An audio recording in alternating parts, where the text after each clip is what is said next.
Ha llegado el momento de hablar de nuestra sección migratoria y para eso nos acompaña Heriberto Rivera. Él es director Ayuda y Asesoría Migratoria y bueno, vamos a estar hablando de un tema súper importante que son las peticiones familiares. Buenos días, qué gusto tenerlo aquí en casa.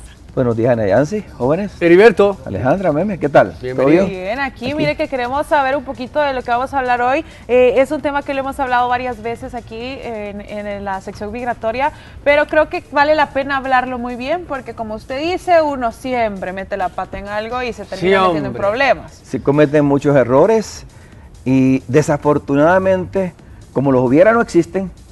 Y así me dijo una cliente el viernes en mi oficina: ay, si hubiera peticionado a mis hijos cuando usted me lo dijo. Mira, con un ejemplo basta.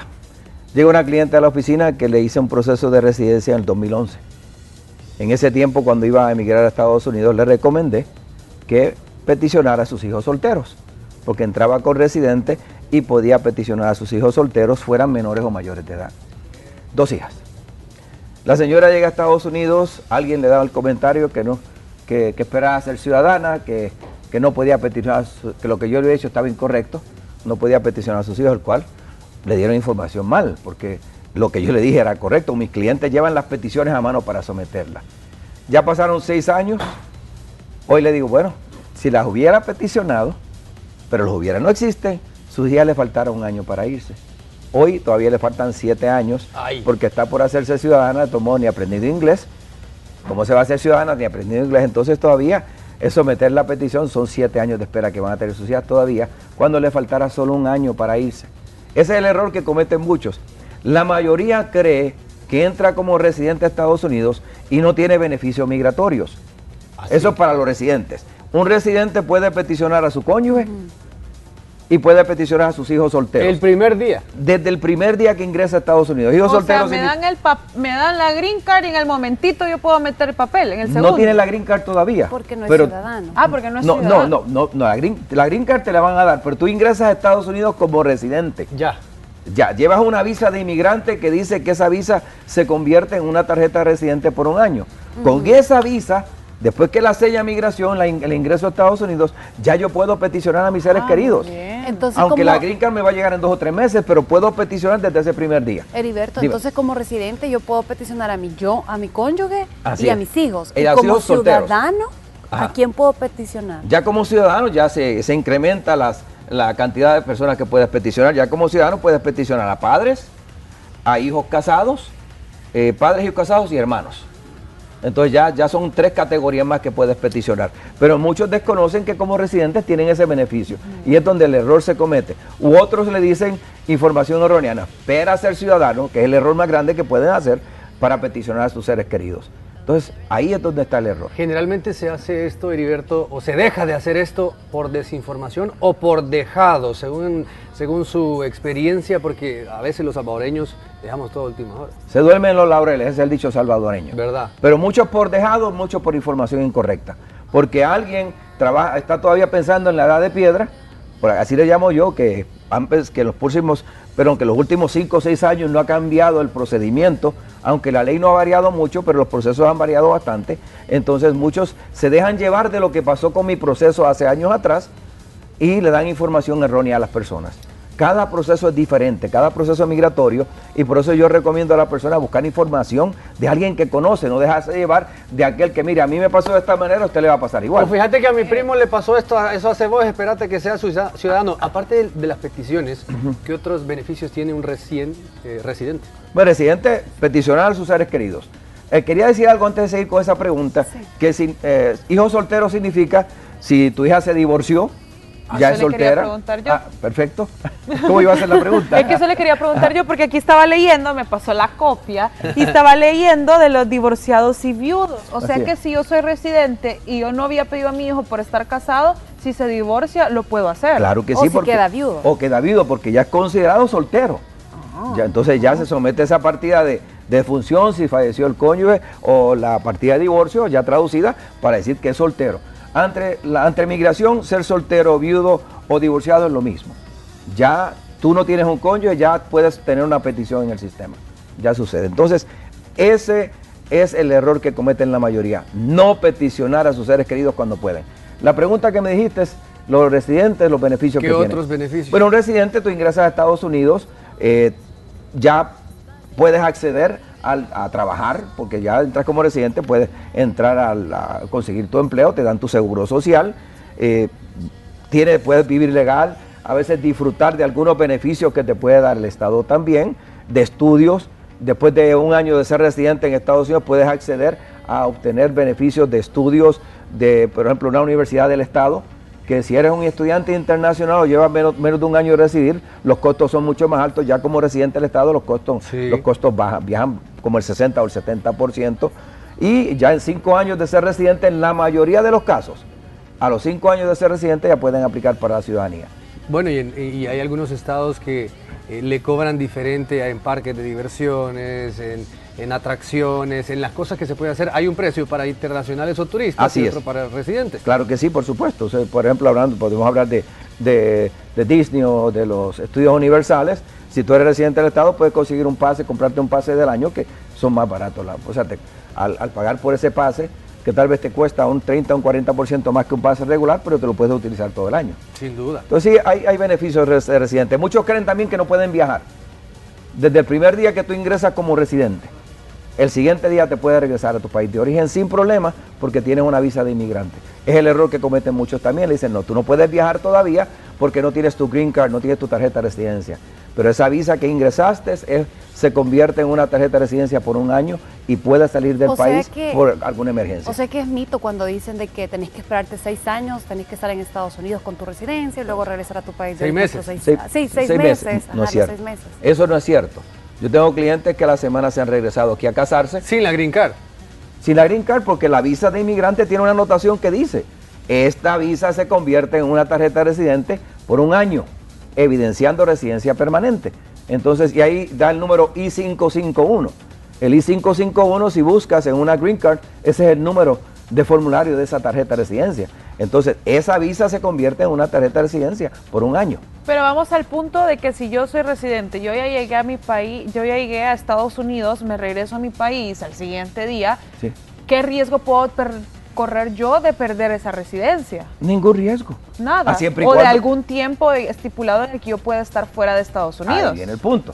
Si regresaste usualmente por una emergencia o en muchos casos el residente ingresa y no podía casarse, o se podía casar, pero si se casaba perdía el beneficio. Entonces muchos que tienen su compañero o compañera de vida ingresaron, que eran hijos de residentes mayormente, la categoría F2B, ingresas y puedes regresar a contraer matrimonio inmediatamente y pedir a tu cónyuge. Entonces eso es lo que hacen muchos. Ingresan en Estados Unidos, en mi caso de mis clientes, a la semana, 2 semanas regresan, se casan y peticionan a sus seres queridos. Pueden pasar aquí un mes sin problema. Ahora, no vas a quedarte aquí 6 meses porque ya te va a empezar a dar problemas en el puerto de entrada. Ah, exacto, eso es a lo que iba. Porque es normal, digamos, en un traslado, una mudanza, regresar a hacer otras diligencias o alguna emergencia. Así es. Hay personas tengo jóvenes que están estudiando y tienen que irse por lo menos en septiembre con la residencia porque ya no pueden esperar más. Ingresan por un fin de semana, se regresan aquí 2 meses, terminan sus estudios y se van. Ahí no hay ningún problema. ¿Y eso se puede explicar a migración? Claro que sí, regresé a terminar mi bachillerato o terminar mi año de universidad o algo así por el estilo, no hay problema. O regresé, tenía un caso pendiente, un caso legal que estaba resolviendo y tuve que regresar a resolverlo. Entonces, sí tú puedes dar esa explicación cuando viajas con esa visa de inmigrante, si migración te lo cuestionara. Ahora, si te vienes y te quedas 5, 6, 7 meses en El Salvador y entraste una semana, ya el oficial te puede empezar a cuestionar por qué tanto tiempo. Ok, hay pasos a seguir para poder hacer una petición si eres residente. ¿Qué pasos tengo que seguir yo? Depende de la categoría. Usualmente, si son peticiones a corto plazo, que usualmente la de cónyuge que está tardando como 2 años, o hijos menores de 21 años, los pasos en la petición casi lo mismo. Lo único que los procedimientos, hijo de residente mayor de 21, categoría F2B, tarda 7 años. Menor de 21 años, si no le cambian la categoría en el tiempo de espera, tarda 2 años, o el cónyuge tarda 2 años también. Entonces es someter la petición, llenar formularios, varios formularios que hay que llenar, traducir documentos de español a inglés, lo que son partidas de nacimiento, si la tiene, si ha habido un divorcio, partida de divorcio, etcétera, y se somete ese paquete a migración con un cheque de $535, que es el pago inicial de la petición. Ese es el paso a seguir. Someter la petición Los formularios han variado últimamente, que hablamos aquí en un programa sobre el cambio de los formularios. Por ejemplo, para la petición, si estás peticionando un cónyuge, el formulario eran 3 páginas, se llenaban, 2 formularios, uno de 2 páginas y uno de 1 página. Esos formularios, el de 2 se convirtió en 12 páginas y el de 1 en 6. Ahora tenemos que llenar 18 páginas en vez de 3 que llenábamos antes. Esa es la diferencia en los formularios. El proceso sigue siendo idéntico. Heriberto, y el momento de peticionar, ¿cuáles son aquellos errores que se convierten en los más comunes? Primeramente, cuando tú peticiones enviar documentos, los que pide migración. Si entramos a las instrucciones de cada formulario, cada petición tiene una lista de documentos que tienes que someter. Partidas de nacimiento, partidas de matrimonio, de función, así por el estilo. Evidencia de que ese matrimonio es legítimo. Por ejemplo, fotos de cuando se casaron, fotos de la relación de estas personas, etcétera. Cierta evidencia para demostrar legitimidad en esa relación. Entonces se somete ese paquete a migración. El error que cometen muchos es que no someten los documentos a veces traducidos. El formulario no lo llenan correcto. El formulario es bastante extenso hoy día y omiten información en el formulario y termina retrasando los procesos de migración, regresándolos para que los puedas completar correctamente. Entonces sí, yo he visto muchos errores que cometen. También la recomendación, me parece, Heriberto, es estar siempre asesorado, porque las peticiones, las regulaciones, los requisitos están variando.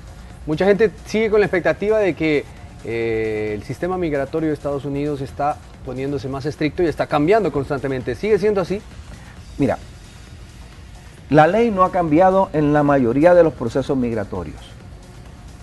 Sí, hay muchos comentarios que el nuevo presidente quiere cambiar los procesos o que él ha hecho cambios. Él ha hecho cambios a las leyes. Los procesos siguen idénticos. Si tiene una lista de deseos que él quiere hacer, pero que cambia la ley es el Congreso. Ahora, lo que ha cambiado son los formularios. Los formularios, los tiempos de espera, dependiendo si son categorías a largo plazo, varían de vez en cuando, pero ahorita en los últimos años han permanecido casi iguales los tiempos de espera en las categorías, por ejemplo, de hijo casado ciudadano, que es 12 años, de hermano, que es aproximadamente casi 14 años, etcétera. Pero los procesos siguen idénticos. Lo que han cambiado son los formularios en la mayoría de los casos, y es que piden más información. Hoy Migración solicita más información en las peticiones. Y bien minuciosa. Bien minuciosa, sí, porque imagínate, un formulario de 2 páginas se convierte en 12, quiere decir que están pidiendo mucha información de las 2 personas, del peticionario y del beneficiario. Entonces es importante completarlos correctamente. En lo que va el proceso ha variado, pero ha mejorado mucho. Ha evolucionado el proceso desde que someten la petición, ingresa a Migración, la prueba y la pasan al Centro Nacional de Visas. Hoy los procesos, muchos se hacen en línea, se utiliza lo electrónico para poderlos completar, para hacer pagos en línea también. Entonces eso ha mejorado. Mucha gente, como dije antes, sigue trabajando en la edad de piedra, que cuando llegan los cobros de inmigración los pagan por cheque y eso hace que los procesos se retrasen también.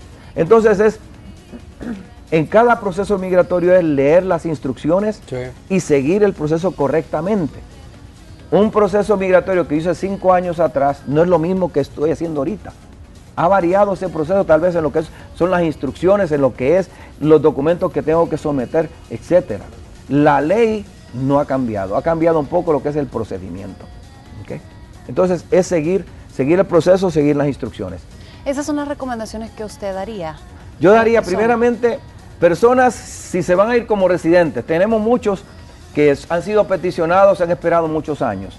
Especialmente los que van a ser residentes, si tienen hijos solteros, que no se lo pueden llevar con ellos, porque en muchos casos los hijos son menores de 21 años o han pasado 21, pero hay una ley que los protege, en algunas categorías se los pueden llevar. Pero si no puede llevarse a sus hijos, si están solteros, los puede peticionar ya, desde el primer momento que ingresa a Estados Unidos. No le haga caso a los chambres migratorios, que si no es ciudadano no puede peticionar, que si no está trabajando no puede peticionar, que tiene que llevar 6 meses en Estados Unidos para viajar o para peticionar. Eso no es cierto. Mucha gente en muchos casos se dejan llevar de comentarios completamente incorrectos. Entonces mi recomendación es, si tiene dudas, busque información.